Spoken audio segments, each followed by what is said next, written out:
Hola a todos y todas, muy buenos días o muy buenas tardes, dependiendo desde dónde nos estén siguiendo.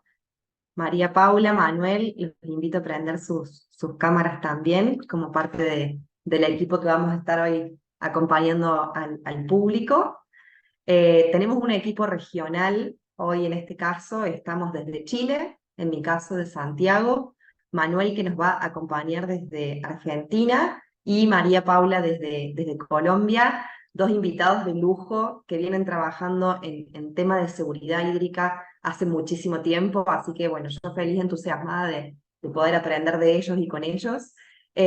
Muchísimas gracias a todos aquellos que nos acompañan. El tema que vamos a estar conversando hoy es el tema de cómo abordar la seguridad hídrica a través de algo que es clave y fundamental, que es la acción colectiva. Estoy recién llegada de la COP, en mi caso tuvimos la oportunidad de participar junto a Quilimo y hubo mucho alrededor de esto, alrededor de cómo esta solución, cómo acompañar esta problemática con soluciones de una empresa protagonista o de un implementador protagonista ya no existe. Esto es un problema multisectorial, muy complejo, entonces el poder trabajar colectivamente es claramente el norte, así que creo que nunca mejor puesto este webinar que en esta semana, después de esta cumbre climática tan importante. Y voy a pasar a presentarnos aquí a los speakers presentes. En mi caso, yo soy Andrea Ramos, líder de adaptación climática para Quilimo, y me toca ver la región, ¿sí? Toda Latinoamérica. Nos va a acompañar Manuel Sauri desde Proyecto Agua Segura. Él es el CEO de la organización. Manuel, ahí si quieres saludar. Hola, muchísimas gracias por la invitación. Y María Paula Duque, muchas gracias por hacerte un espacio en tu agenda que no me quiero imaginar el Tetris que es la líder regional de sustentabilidad para Microsoft, que Microsoft quizás no hace falta tanta presentación, todos aquí presentes lo conocemos. María Paula, si quieres saludar. Gracias, Andrea. Obviamente que abro espacio para Quilimo siempre, reconozco lo que hacen, el inmenso trabajo y aporte que están haciendo en todo sentido, desde el agro hasta la sostenibilidad. Se ve que está haciendo calorcito en Chile. Yo estuve la semana pasada y viví unos días espectaculares, soleados, de un verano absolutamente espectacular. Aquí hoy hace sol también en Bogotá, que no es tan caliente, pero estamos disfrutando unos días de sol. Excelente, sí, ojalá que no nos mate este calor, pero sí, por suerte estamos con el solcito ahí, así que nos va a acompañar un día muy lindo. Y vamos a hacer, digamos, una especie de conversatorio, por lo tanto invitamos a todo el público aquí presente a las dudas que vayan teniendo, por favor dejarlas en el chat, que la idea es al final dejar unos 15, 10 minutitos para poder resolverlas junto a este gran equipo que tenemos acá. Yo paso a contarles brevemente quién es Quilimo para aquellos que se están sumando por primera vez a este espacio. Quilimo es una empresa de una climate tech que le llamamos, que está combatiendo con su tecnología la crisis climática. Y nosotros trabajamos particularmente en la agricultura, ¿sí? Acompañamos a grandes empresas, en este caso como Microsoft, pero también a otras a nivel regional, a poder invertir en la seguridad hídrica de ciertas cuencas altamente estresadas a través de la agricultura. Lo que hacemos es que tenemos una tecnología que permite hacer más eficiente el uso de agua en esta industria y finalmente lo que hacemos es pagarle un servicio ecosistémico al agricultor por esos ahorros que está generando. En este caso somos la primera empresa en Latinoamérica que le paga a los agricultores por generar este esfuerzo y estos ahorros, y realmente estamos muy contentos con este modelo porque creemos que es clave para acompañar a los agricultores a adaptarse a esta crisis climática que estamos viviendo, que sin duda son de los factores más afectados. Así que bueno, luego de esta introducción, ya Manuel también nos podrá ir contando qué están haciendo desde Proyecto Segura, con quien también estamos trabajando justamente con este espíritu de acción colectiva. Pero me gustaría partir por María Paula, porque una de las cosas que me preguntan cuando yo les digo trabajamos con empresas como Microsoft es ¿por qué una empresa de tecnología está invirtiendo en agua? ¿Cuál es la relación? ¿Y por qué en agricultura? O sea, ¿cuál es la conexión entre esos dos espacios? Así que María Paula, te cedo la palabra para que nos cuentes justamente ese por qué. Gracias, feliz de contarles la historia brevemente, pero Microsoft lleva más de 12 años trabajando en sostenibilidad. Empezamos con carbono y tal vez el segundo objetivo que incluimos fue agua, y lo incluimos primero en nuestras operaciones.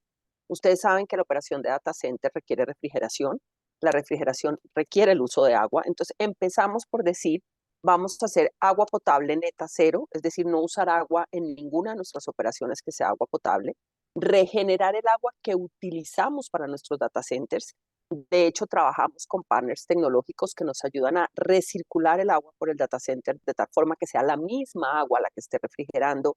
Hacemos cosas como tener condensadores de ambiente para que en zonas muy húmedas convirtamos esa humedad en agua y con esa agua refrigeremos el data center.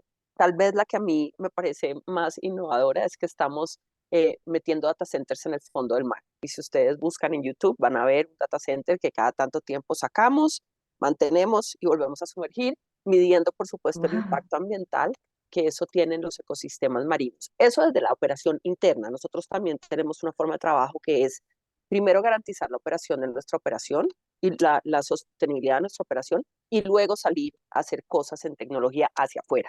En ese camino empezamos a pensar cómo podíamos contribuir para llevar agua a más personas en el mundo. Nosotros, algo que se sabe muy poco, es publicamos todos los años un reporte de los objetivos de desarrollo sostenibles, donde contamos en cada objetivo cómo nuestra tecnología y nuestro trabajo ayuda a cerrar las brechas. Entonces, en el acceso al agua, hicimos un primer partnership con una organización que tú debes conocer perfectamente, que se llama water.org, para llevar agua Ujú. potable a millones de personas que no la tienen.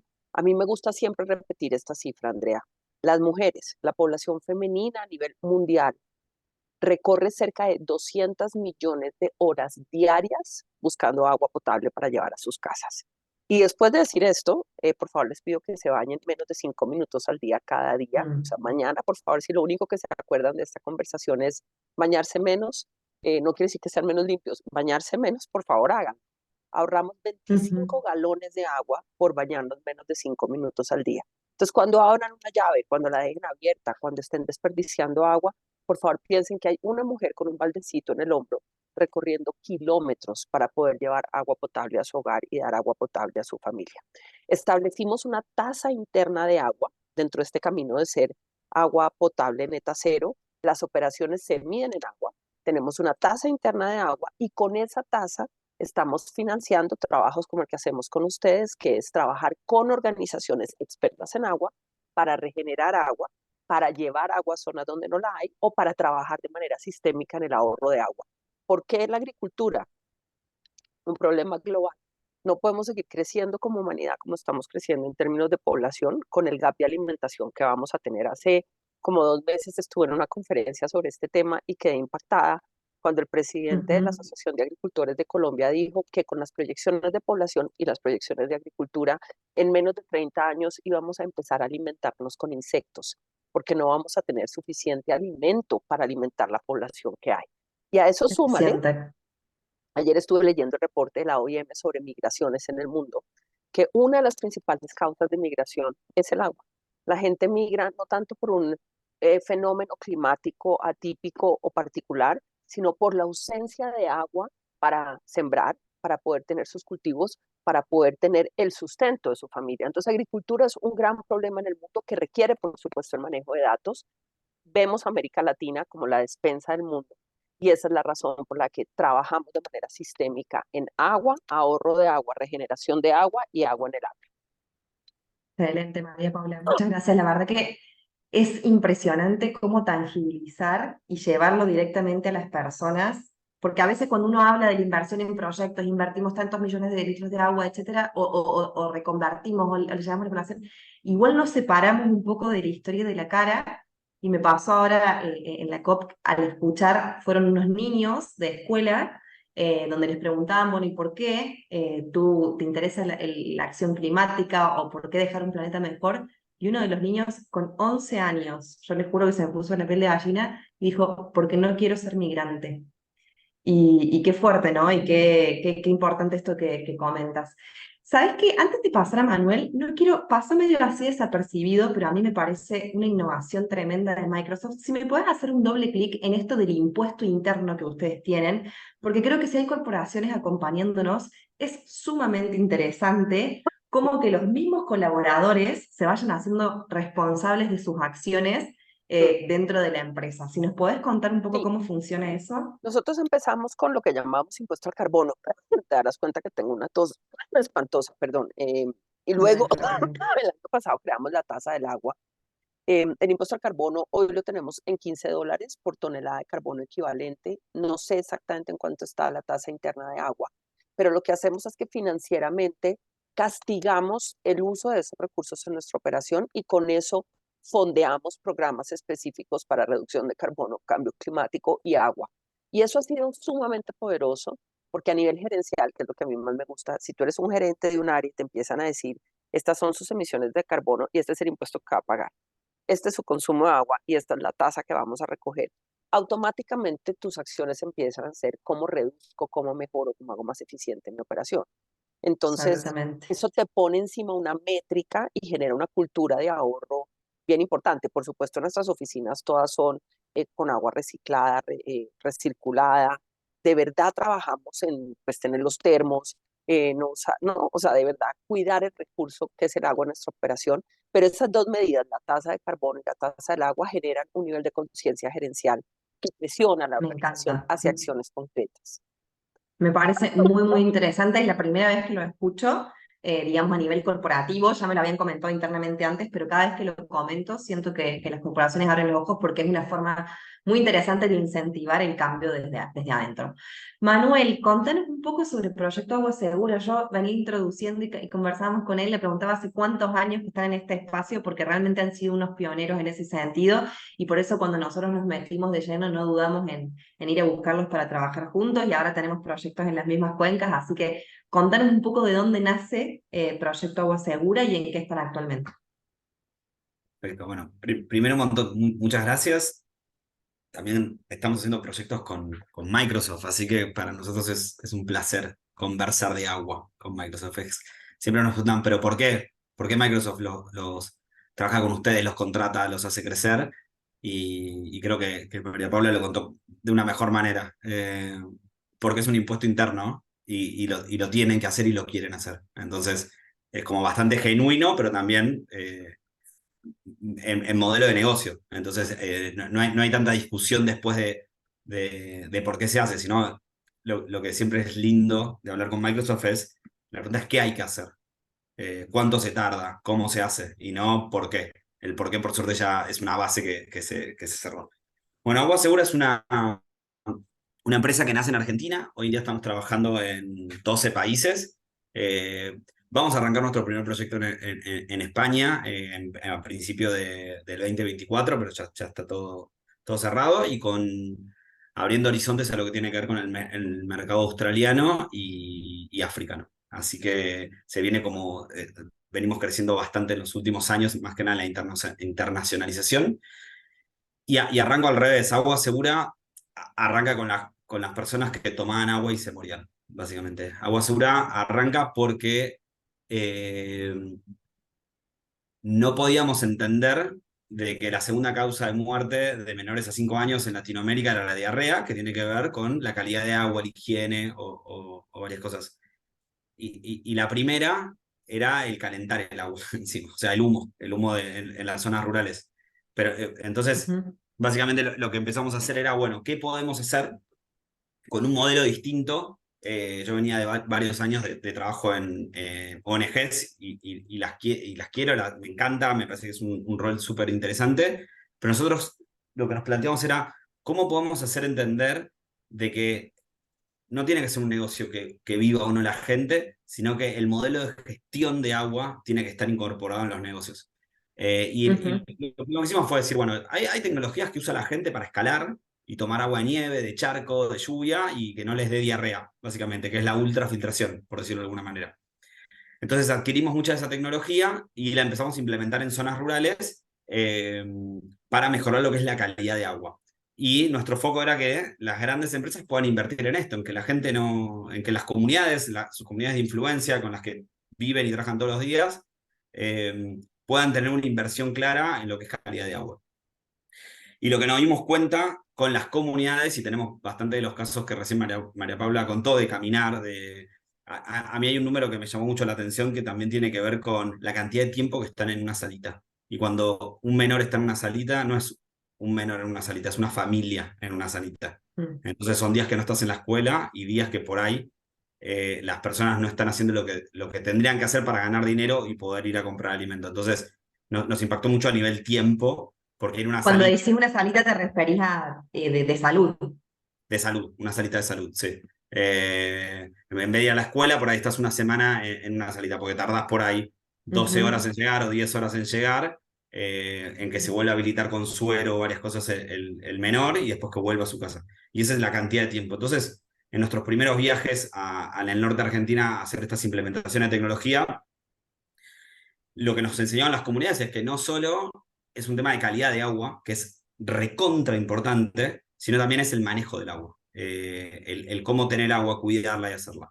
Y ahí lo que empezamos fue a meternos en qué podíamos hacer para que las empresas puedan invertir más fuerte en el manejo sostenible de sus cuencas. Y ahí nació, hace muchos años, la famosa palabra impacto volumétrico, Ujú. y el indicador de impacto volumétrico, que es más allá de la huella hídrica, pero básicamente las empresas hoy en día, para poder hacer lo que hacen, usan agua. Eso se mide, tiene un número.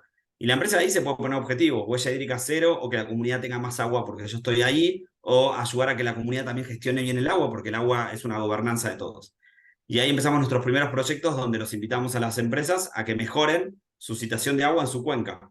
Eh, Ujú. y la verdad que el modelo fue siempre pensado en algo que la comunidad lo pueda sostener. Entonces, por ejemplo, tenemos mejora de suelo de pequeños agricultores donde las empresas le compran ese producto, o mejora de riego en algunas cuencas para que todos extraigamos menos agua y quede más agua donde tiene que estar. Ujú. Diferentes metodologías que si querés podemos contar la cantidad de proyectos que hay. Y también seguimos trabajando mucho en lo que es acceso al agua. Por ejemplo, ahora estamos terminando un centro de acopio en Ecuador, en una comunidad que es un camión cisterna que lo que va es le va llenando el agua casa por casa.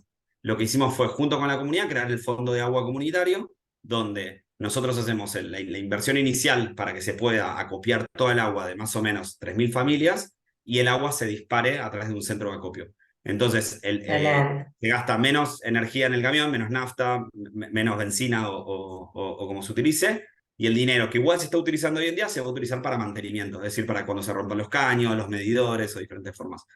Y eso Y también va además bien. la comunidad se apropia del proyecto, que es algo clave también en estas intervenciones. Es que totalmente, es que es más interesante porque este proyecto lo diseñó la comunidad.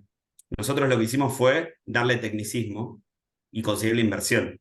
Pero básicamente ellos Excelente. sean los primeros. ¿Por qué? Porque el camión cisterna, en este caso, te llena tu tanque de agua si vos estás. Entonces, y no sabes bien cuándo viene el tanque. Entonces estás 2, 3 días esperando que se te llene y no sabes cuánta agua tomar porque no sabes cuándo te quedas sin tanque. Entonces, lo que ellos Perfecto. dijeron es: ¿por qué no nos llenas en un solo lugar y la distribuimos? Lo que nosotros hicimos fue Excelente. ir a muchas comunidades a ver si alguien tenía un plan de agua. Los que no Ujú. lo tenían, les sembramos la semilla de que empiecen a pensarlo y le tiramos ideas. Y los que lo tenían, lo que haces es le metes un poquito más de tecnicismo, ingeniería o algunas cosas que por ahí no hay en ese proyecto y lo convertís en un proyecto. Pero lo mismo tiene que ver con cualquier tipo de proyecto que tenga un impacto volumétrico. Impacto volumétrico es medir el volumen de agua que generás haciendo una acción. Perfecto. Y ahí que lo vamos a ver muy marcado en estos proyectos, y personalmente creo que es una de las tensiones más interesantes, es que todo lo que tiene que ver con agua, sabemos que es hiperlocal, por lo tanto hay que tener los pies en el territorio, hablar cara a cara con la comunidad, involucrarla, como hicieron ustedes, que el proyecto sea prácticamente de ellos, pero también tenemos que tener la capacidad de pensar en cosas escalables, ¿sí? Porque esta crisis es tan urgente que tampoco podemos estar haciendo cosas que después no pueden escalar. Y creo que ahí el rol de la tecnología, María Paula, es clave, y por eso también las Climatex, ¿no? Y todo este mundo que se está generando para poder un poco ayudar en esa tensión.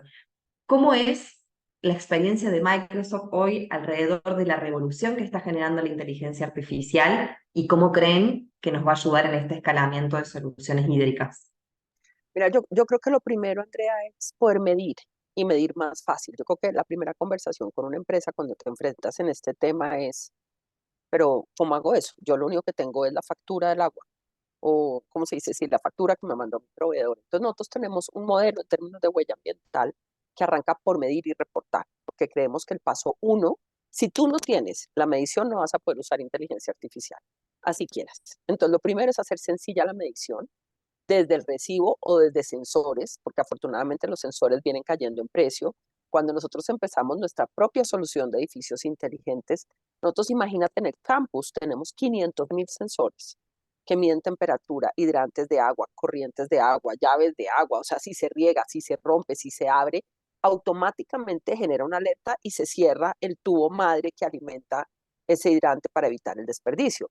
Pero no muchas empresas tienen tecnología para poner esos sensores. Entonces, un primer llamado es saber dónde poner los sensores, buscar con quién hacer esa arquitectura de agua e intervenir en uso de agua para empezar a reportar y a reducir el consumo del agua. Después viene la inteligencia artificial, que la parte más maravillosa que tiene la capacidad de hacer predicciones. Es lo que yo creo que en realidad va a cambiar todo. Hay un artículo muy interesante de una revista que se llama The Nature, que cruzó los 17 Objetivos de Desarrollo Sostenible con sus KPIs y dijo, mire, de todos estos, alrededor del 79% de la inteligencia artificial nos va a ayudar a entender cómo mejorarlos, cómo tracearlos, cómo encontrar la información. Entonces, lo primero es que la inteligencia artificial tiene un principio básico: entra basura, sale basura. Tú necesitas data limpia y organizada de tu operación para poder empezar a medir y a reducir el consumo de agua. Y luego viene el qué tal sí, que nosotros tenemos pues plataformas para medición de huella ambiental, pero esa inteligencia artificial te va a empezar a decir cosas como, por ejemplo, ayúdame con 2 sitios en Chile, Antofagasta y vamos a decir Antofagasta. región de los ríos. Ok, entonces, en la plataforma, inteligencia artificial te va a empezar a decir, oye, Antofagasta consume tanto menos de agua, a pesar de que tiene el mismo número de gente y operación que esta otra. ¿Qué tal si miras qué hay aquí, que hagan allá? Sin necesidad de que tú te sientes a hacer la pregunta, sino que automáticamente viendo la data te va a empezar a entregar comparativos, te va a empezar a decir, si tomas esta decisión, vamos a suponer, de cambio de tanques de agua viejos en una operación por otro, te va a caer en tanto el consumo. Y entonces esas decisiones gerenciales que antes casi eran, ponga un tanque, mida los 6 meses, espere a ver si logró, levante la información, llévela a un Excel, compárela con los 6 Exceles de los años anteriores. Ahora son operaciones que vas a poder hacer en segundos preguntando la inteligencia artificial, al chat, al AI, sobre la nube de datos. ¿Qué tal si? ¿Qué tal si cambio todos los tanques de agua de toda mi operación por un tanque modelo y entonces te genera simulaciones y te hace forecast del consumo de agua? Y eso mismo pasa en la agricultura, porque con la información adecuada, tú puedes empezar, bueno, ustedes son expertos, porque ustedes además le dicen al agricultor cuándo regar, en qué condiciones regar, por qué no regar para ahorrar agua. Pero eso también te debería permitir en un sistema como el que nosotros tenemos, que se llama el computador planetario, que tú empieces a detectar dónde pueden venir posibles inundaciones, dónde te va a cambiar el mapa del mundo para construir ciudades esponja. Porque yo creo que una de las grandes contradicciones que estamos viviendo es una gente se ahoga en agua y otra gente se muere sin agua. Entonces no tenemos sistemas de acopio en agua donde está lloviendo mucho. No tenemos agua guardada donde viene la sequía. No, tenemos hoy esa tecnología para hacer esas predicciones y decir, empiece a recoger agua en estos momentos del año, empiece a pensar dónde las debe tener, ahorre para estos momentos de sequía. Y eso nos va a ayudar a mejorar los sistemas de agricultura y a reducir el hambre también. Entonces, Absolutamente, la capacidad coincido. de procesar los datos y acelerar Exacto. la toma de decisiones va a ser un impacto gigantesco en el mundo empresarial.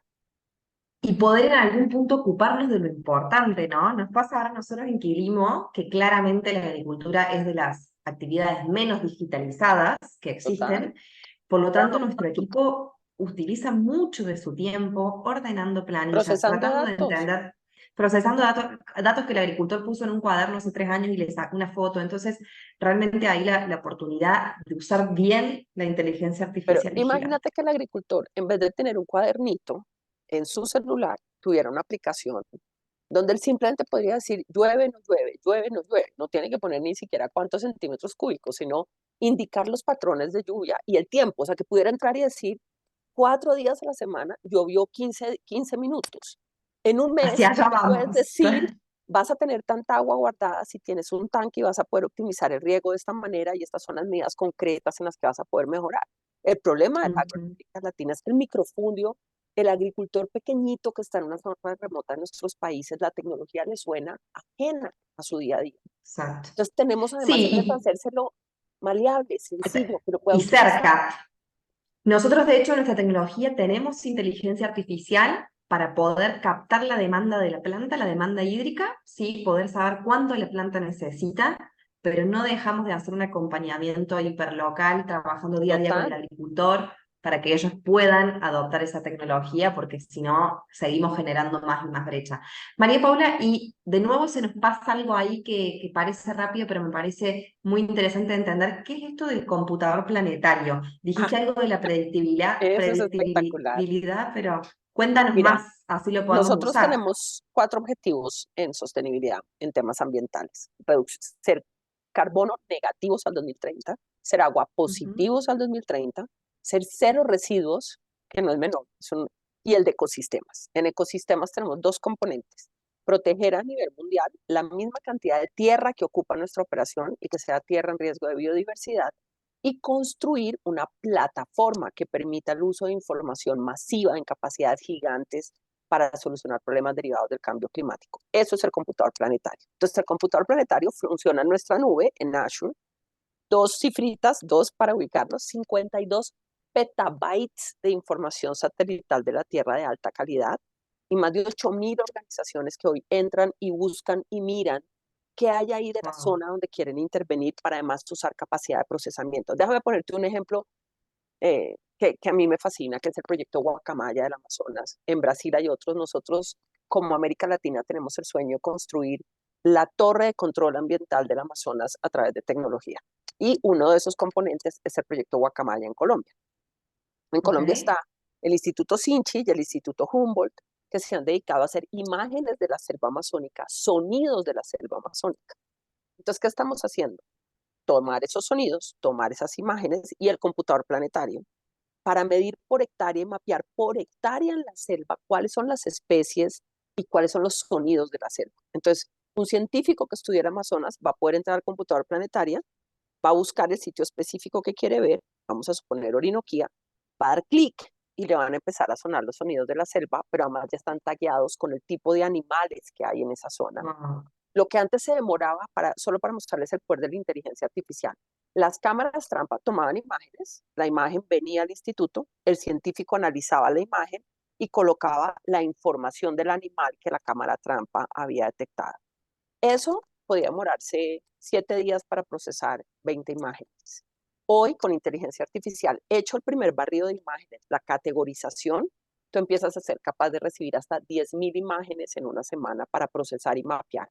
Entonces vas a poder levantar la información mucho más rápido y se va a beneficiar el que quiera entrar a ver el Amazonas y entender qué biodiversidad hay por hectárea en el Amazonas. Impresionante. Y todo a algunos clics de distancia, la verdad es Todo que no algunos se puede clics de, creer. bueno, eso sí, eso está yo no sé en dónde, pero la nube se encarga de ponerte todo al alcance de tu mano. Y Todo ahí al inteligencia alcance. artificial se alcanza de que una persona como yo, que no soy científica, pueda ver cosas que antes no podría ver si no fuera científica.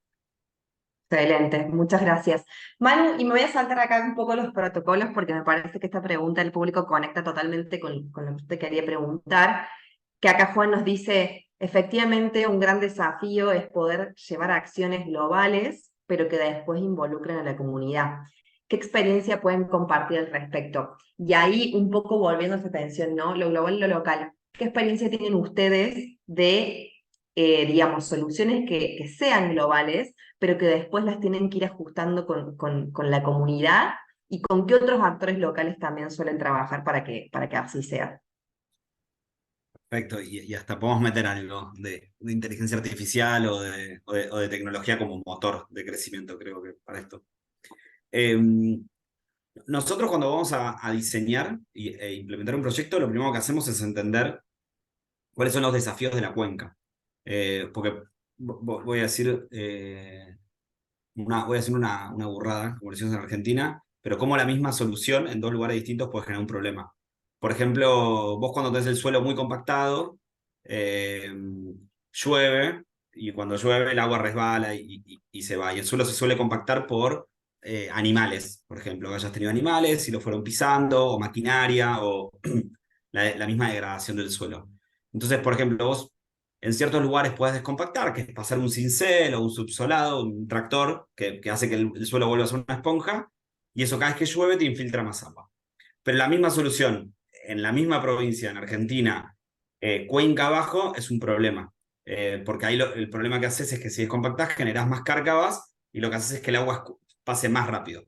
Entonces, por ejemplo, la misma solución exacta a una diferencia de 70 kilómetros en Buenos Aires pueden llegar a ser distintas. Por Muy eso, distinto. a veces Un la impacto muy distinto. escalabilidad de un producto o de una solución no es adaptable al desafío de esa cuenca o de esa microcuenca. Lo mismo la contaminación o diferentes motivos. Entonces nosotros lo que hacemos es una primera investigación de qué pasa en esa cuenca, cuál es la productividad más alta, quiénes son los actores claves y qué se podría llegar a gestionar que le interese a la comunidad mantenerlo. Si cumple con esas preguntas, el proyecto nos interesa. Si a la comunidad no le interesa mantenerlo, hay que encontrar un incentivo para la comunidad. Por ejemplo, ahorrarse dinero en energía. Vos le decís, mira, yo te mejoro el sistema de riego para gastar menos agua. Y vos vas a gastar menos dinero en pagar la electricidad. Entonces, le creas un incentivo concreto a un productor para mejorar su estilo de agua. Mucha, Ujú. y acá es donde meto la información, y la inteligencia artificial, o datos, por decirlo de otra manera. En general, el agua, el uso del agua descomunal, el primer indicador que estamos encontrando es que se usa además por miedo, no por dato, sino que es por miedo a que no llueva riego, por miedo a no tener un rin de riego, o por miedo a que vuelva a haber una catástrofe natural, me quedo con el agua. Esa es como la lógica de casi que cualquier persona en el mundo. Si vos sabes que siempre te van a recargar la botellita de agua, tomás indiscriminadamente. Si no sabes cuándo, la próxima vez que te la van a cargar, empezás a administrarte de otra forma. Y acá la crisis global, y ahí ya me meto con la primera pregunta, nos está diciendo que la botellita no se va a cargar siempre, la botellita que tenés para tomar. En el agro, Y eso genera como pánico también, eso ¿no? genera pánico. Eh, por ejemplo, ahora venimos de un proyecto en México donde se les prohibió tener X grano porque consumía mucha agua. El gobierno, el mismo gobierno. Entonces no va a haber un grano, no lo quiero decir para no generar pánico por las dudas, pero hay un grano que no se va a poder hacer con esa metodología de riego. Bueno, entonces ahí es donde la crisis es global, pero nosotros estamos convencidos que la solución tiene que ser local. Ujú. Y después empieza como el nivel educativo de la cuenca a nivel agua. Y acá es donde hay Bien, tecnologías que lo que tenemos importantísimo. Qué bueno que tocas ese tema. acá hay donde hay tecnologías que son muy, muy buenas, pero que si a nivel local no tenés la capacidad de que lo interpreten, no tienen sentido. Entonces, Ujú. nosotros estamos empezando a vivir como un periodo donde la tecnología tiene que ser, por lo menos, un factor más para tomar decisiones. Empezamos como con la vara bastante más baja y no ser el factor que toma decisiones. Porque después Absolutamente. hay otros factores que la tecnología todavía no va a la velocidad de la solución del problema. Por ejemplo, los roedores, que vos decís, te cambio todo el sistema que tenés, pero te entra una rata a un riego por manguera y te come las mangueritas, Las y eso el productor te maquinarias. dice, eso me lo dice la tecnología, y decís, no, hoy no, eh, listo, no me interesa, no lo quiero. Entonces, es como que es muy rápido, Ujú. ven los problemas que tienen en la diaria. Entonces, lo que tenés que Ujú, trabajar, bueno, lo que totalmente. vamos a hacer es, los lunes, vemos la tecnología y vemos qué decisiones de riego tomamos esta semana. Y poco a poco se va generando como el utilizar el celular como fuente de toma de decisión. ¿Pero por qué? Porque también eso lo que están viendo es que la intuición de mirar el cielo, el suelo, la humedad, el transpirar, dejó de ser tan clara, porque de repente está lloviendo muchísimo un día. Entonces el Ujú. producto tampoco les tiene tanto, o sea, su toma de decisión de instinto dejó de tener sentido. Eh, o lo mismo la Tomo sequía. muchísimo, Sí, tomo muchísimo este punto de la educación, de hecho por eso nace este espacio, como así tenemos un espacio particular desde Quilimo, que es la Academia de Riego, porque nos dimos cuenta justamente de lo mismo, o sea, si a la tecnología no la acompañamos con la educación, desde lo que el agricultor puede aplicar desde su lugar, no tiene ningún sentido. Manu, y perdón, esto puede parecer obvio, pero no necesariamente lo es. Cuando hablamos de comunidad, sí. ¿de qué estamos hablando? O sea, ¿es el centro vecinal, es el gobierno? ¿Quién es la comunidad? O cuando ustedes empiezan a implementar un proyecto, ¿a quiénes le van a tocar la puerta? Perfecto. Como y acá no es que lo que nosotros digamos es la verdad, sino que es como agua segura lo hace. Y quiero darle ese marco, porque es como nosotros encontramos la forma de gestionar el agua. Nosotros primero nos fijamos en la cuenca y en la microcuenca. Entonces, tu universo cada vez se va achicando. Entonces, Vos tenés microcuencas donde tenés escuelas, hospitales, productores, empresas, y tenés microcuencas donde tenés un par de productores, o microcuencas donde viven personas, nada más. Eh, entonces depende tu universo de trabajo, te cambia lo que es la comunidad. Pero vamos a una típica comunidad rural, en general lo que tenés es Ujú. productores, contratistas, que es gente que alquila el terreno y es el que lo produce, y el productor ya no lo produce porque lo alquilan. Después tenés tres generaciones de familias en general, que es el que era el dueño de la tierra, los hijos y los nietos. Entonces hoy en día tenés eh, mucho problema familiar y mucho problema interfamilias en lo que es gestión del agua. Porque antes tenías, puedo decir de una manera muy simple, un pozo para su familia conforme, y hoy en día tenés la gestión del agua por ahí para 4 o 5 familias en un mismo lugar. Entonces, y que por ahí no te llevan bien. Eh, Claro. municipio, para mí siempre es un actor clave, y el municipio a veces es Ujú. para entender si hace, si no hace, si quiere hacer y no Bien. puede, o si le interesa hacer pero no sabe qué. Es como, así es como lo enfocamos y vemos qué rol le damos en alguno de estos proyectos. Eh, y si yo creo que no, en una comunidad rural no me estoy...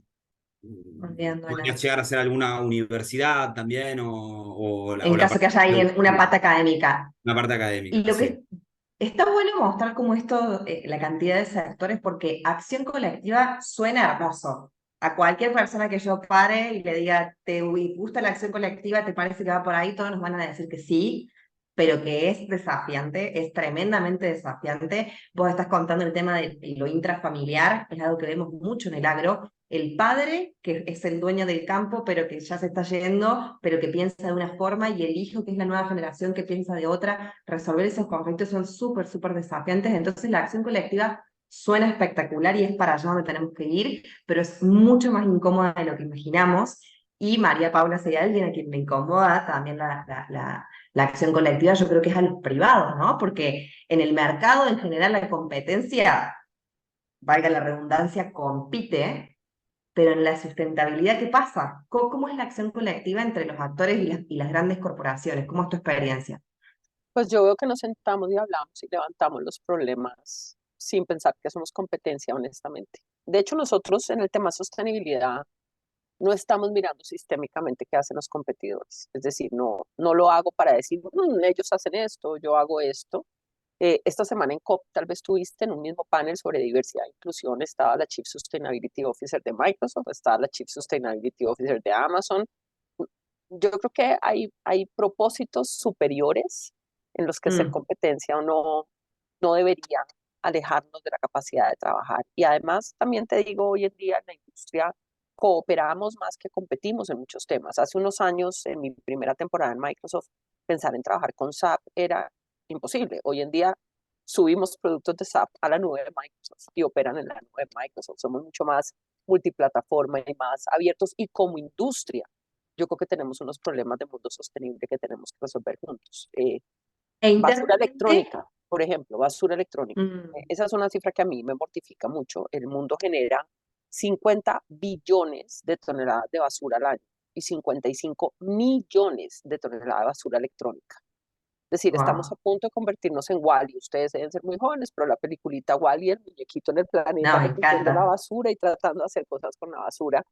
Entonces creo que como industria trabajamos por reducir el consumo de energía, como industria trabajamos por usar energía renovable, como industria buscamos reducir el consumo de agua, como industria buscamos reducir el consumo electrónico, manejar y tener nuevos materiales para la construcción de nuestros dispositivos, desde el diseño del dispositivo para que en realidad sean biodegradables, compostables, reutilizables.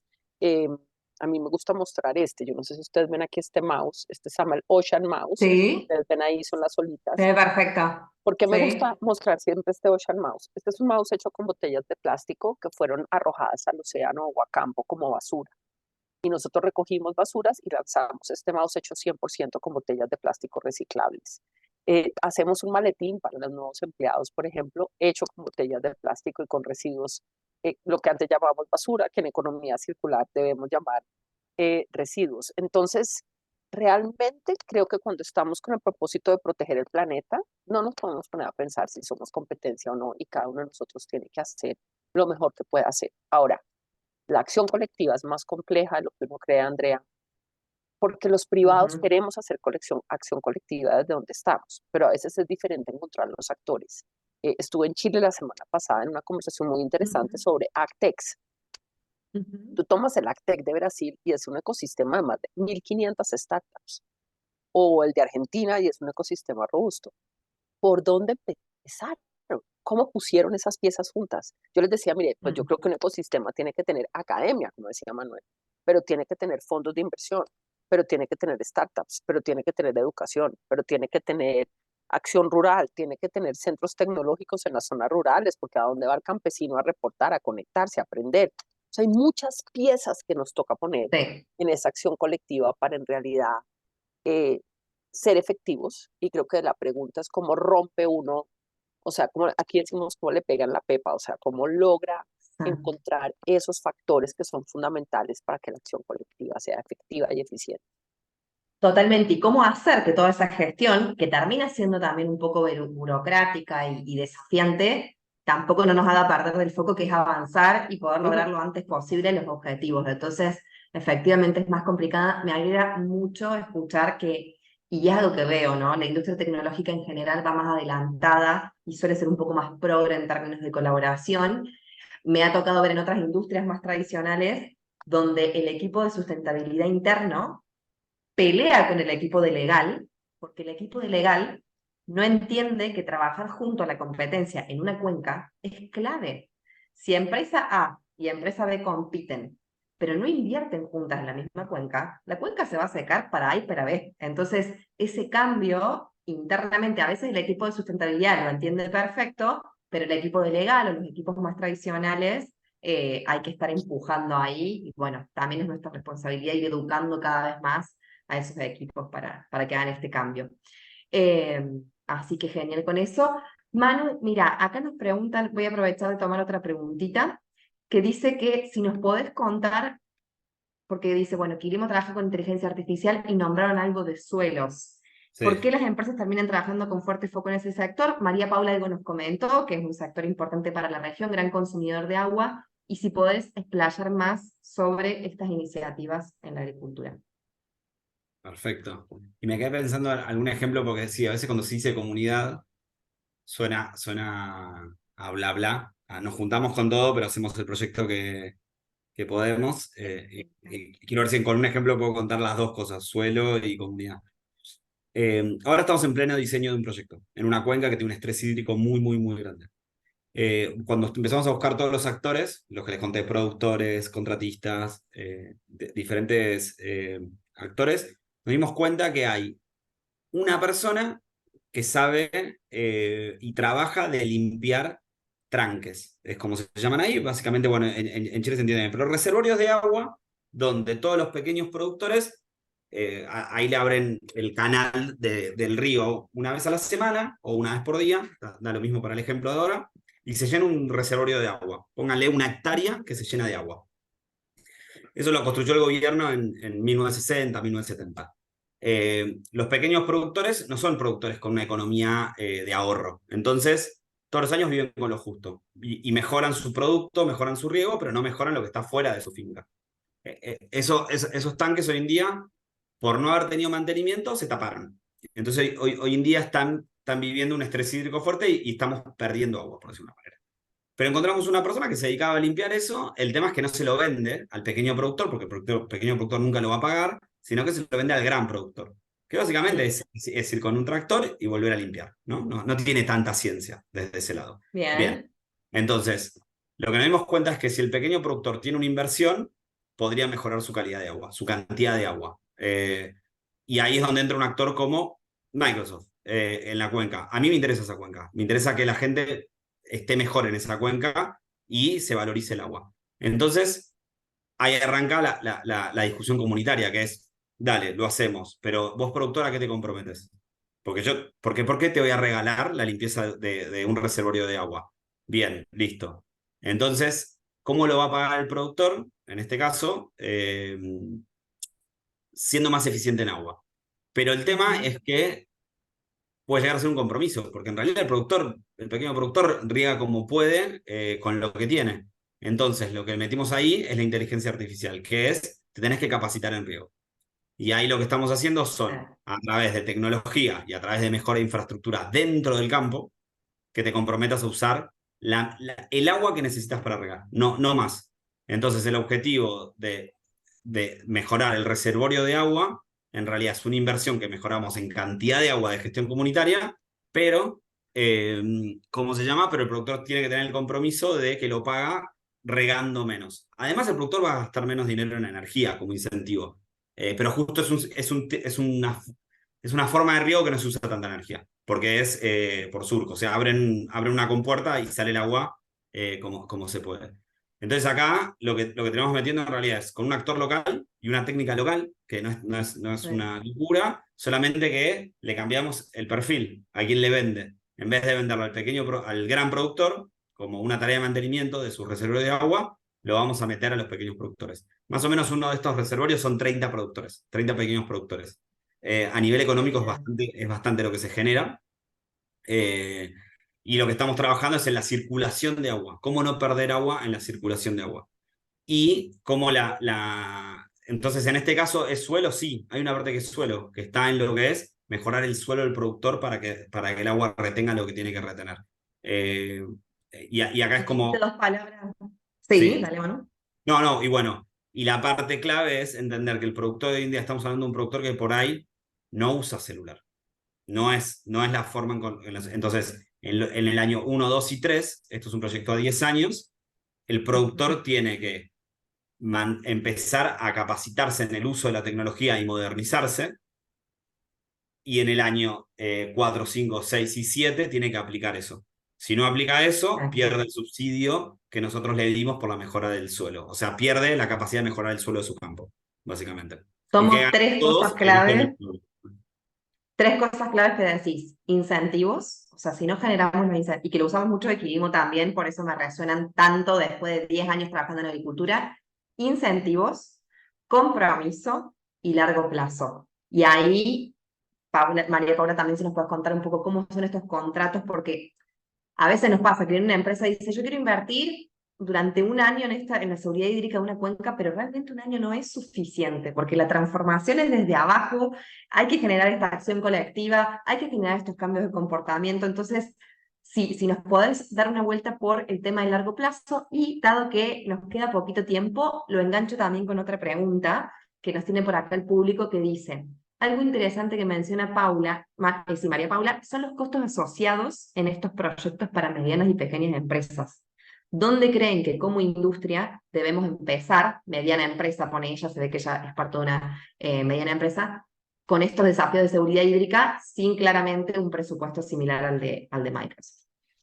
Esa es una preocupación permanente que tengo como ecosistema, las pymes, las pequeñas y medianas empresas y la huella climática. Y te digo por qué tengo esa preocupación. Nosotros, en los contratos que firmamos con proveedores, establecemos una cláusula de medio ambiente donde el proveedor se obliga a medir, reportar y mejorar.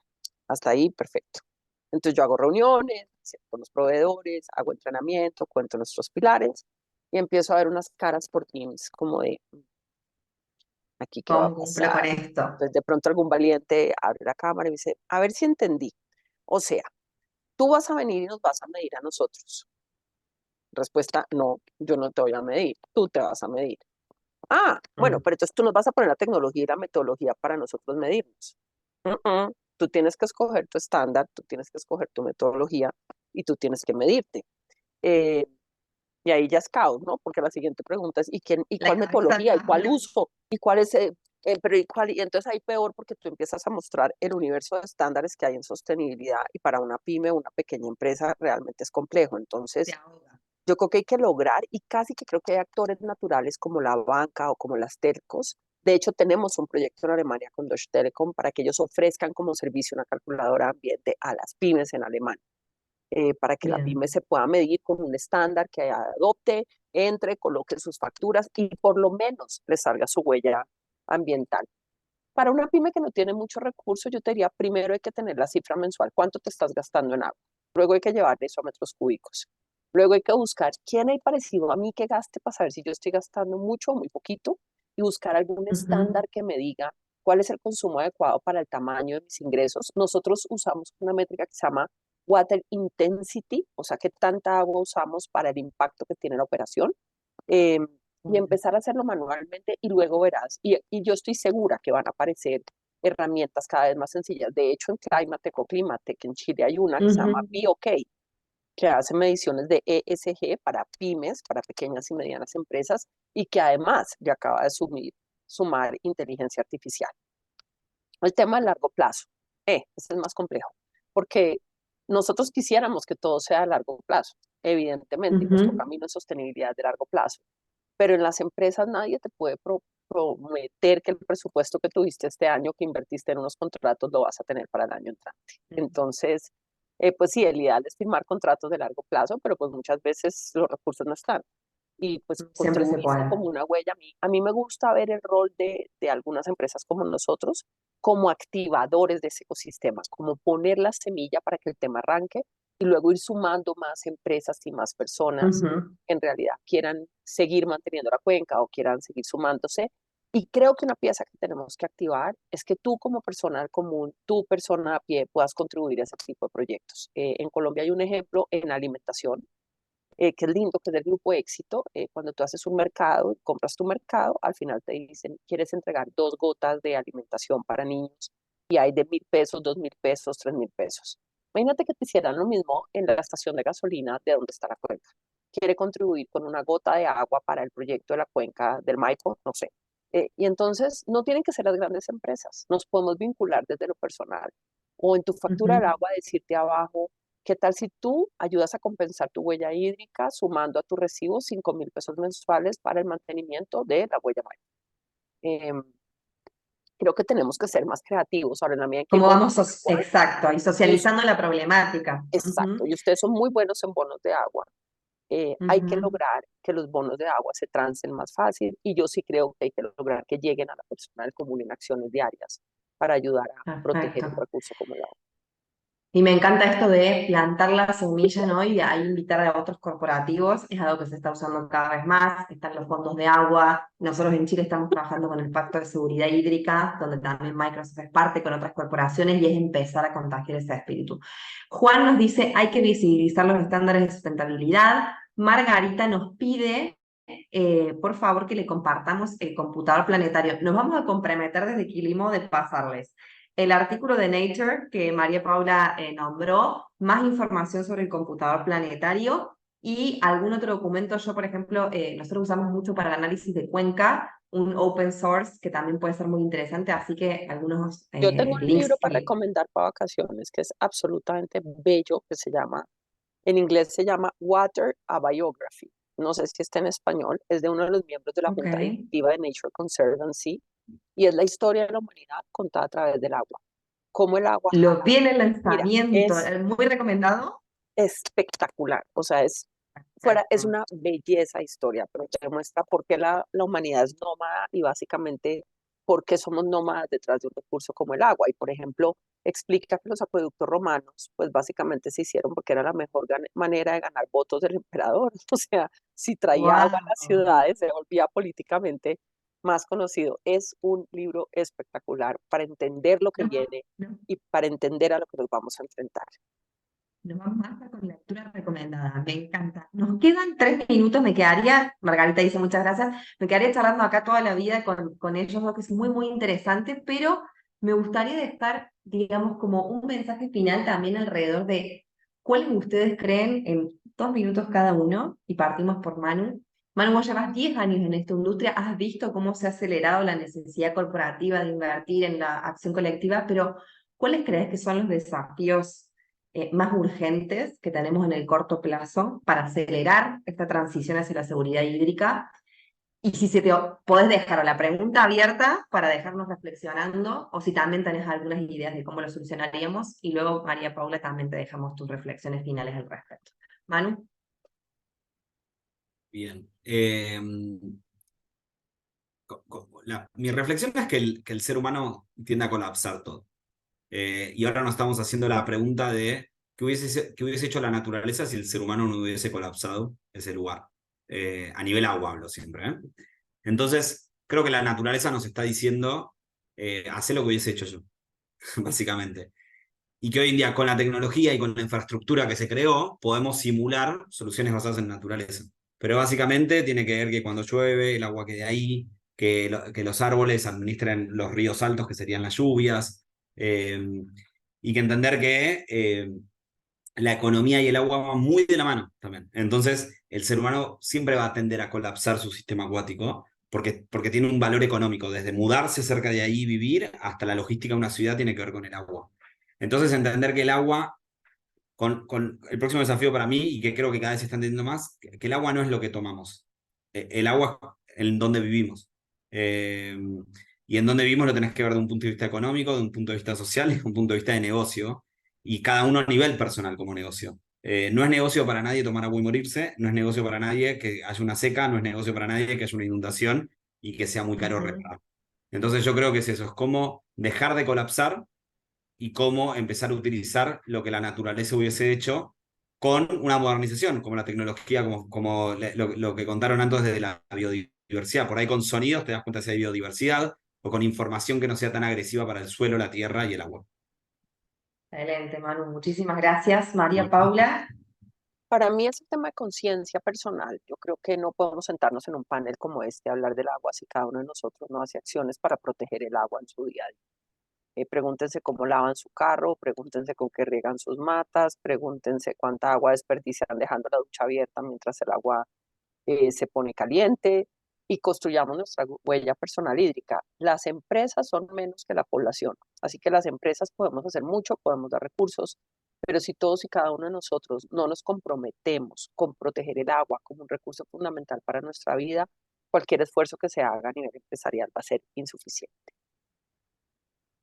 Buenísimo. Bueno, cómo dejar de sobreexplotar todo y también la conciencia individual. Les agradezco muchísimo por este espacio, un placer enorme y muchas gracias al público que está motivadísimo. De hecho, nos quedaron acá algunas preguntas sin resolver que nos vamos a comprometer a poder hacérselas llegar, pero para respetar la agenda de todos los presentes, les agradezco muchísimo y seguimos súper en contacto y súper conectados para seguir tratando este tema tan importante para nuestra región. María Paula, Muchas Manu, un gracias. abrazo Chao, que estén gigante. bien. Gracias. Chao Chao. a todos.